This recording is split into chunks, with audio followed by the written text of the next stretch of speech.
Hello, this is video 4 of a series of videos I'm doing on what businesses should look out for when selecting a new software product. Today I'd like to talk about legacy products and about innovation. Expect your software provider to develop their product on an ongoing basis and provide you with a number of releases over a 12-month period. But what happens when your software provider is then purchased by another software provider in the same market? Well, that new software provider who then has 2 or 3 or 4 or even more products within their company do not want to be developing all of those products because it's not cost effective. It's not the reason they bought that company. They bought that company to get economies of scale. So they don't need 2 sales departments, they don't need 2 marketing departments, they don't need 2 finance departments. Normally what they would do is to pick one product and that is then their go forward product. But what happens if that's the product you're not on? And then suddenly all of these releases stop because they're no longer developing the product. That's what's known as care and maintenance mode. Happens all the time in the software market. Now, some companies do buy 2 products or have 2 products, maybe a product for the lower end of the market and a product for the upper end of the market because the functionality and requirements are different, and obviously the pricing is different as well. So that can happen. But if they buy them in the same market, then they've got to choose one, or normally they would choose one to go ahead with.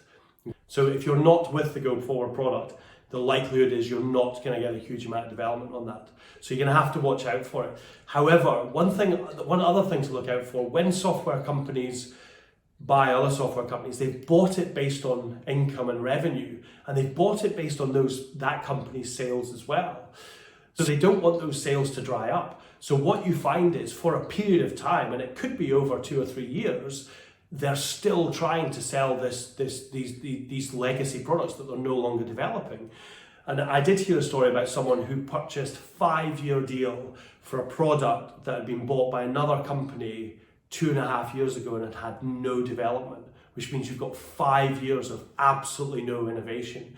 So if you're looking at a product, check who owns it, check how many products they have, and ask the question, how many releases do we get a year? How many and how many do we expect? And will that continue over the next couple of years? You might want to think about if you're signing a 5-year deal or a multi-year deal, which I don't suggest you do in any way, shape or form, but if you're going to, then you might want to put a clause in it that if the development on that product stops, you have an exit out of that contract.